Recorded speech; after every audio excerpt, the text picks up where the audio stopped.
I'm going to go through a couple best practices here.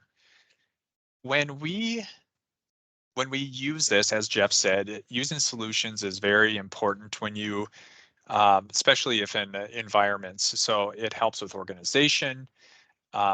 You know what kind of version control. Let's say we're on the 1.7 in development, but we're on 1.2 up in the production. So it's just a good check to see where we're at with that.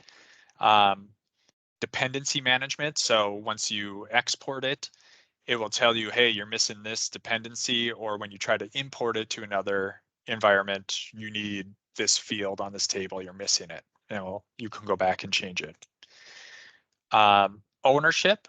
Ownership's a good way here. I usually suggest somebody that, maybe an automated user that isn't going to leave the company, because if you don't have anybody backing up that ownership, no one can get into that flow to do anything.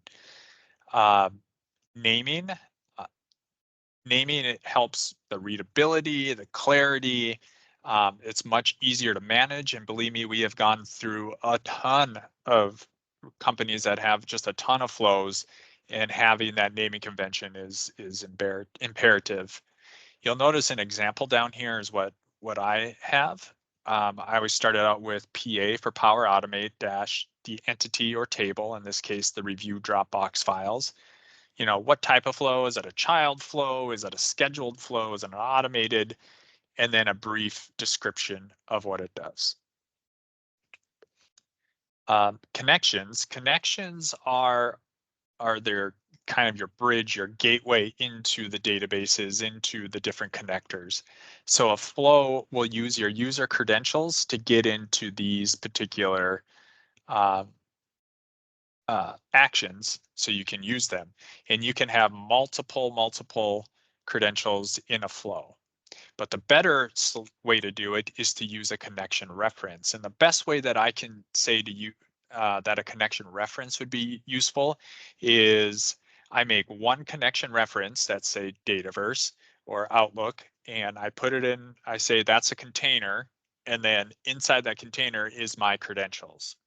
When I move this up to production, all I'm moving is the container, and somebody else can come in and put their credentials in. So let's say we have a user that is used to run all production.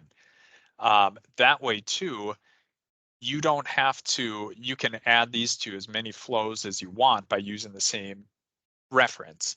And when that reference, and if that reference changes, you just have to go into the single spot and change that reference there.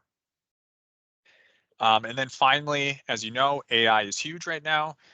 Copilot is out there. It really is a good spot to get you going. If you're not sure how to start, you can just type it in here to this Copilot, and it will start doing the connections for you.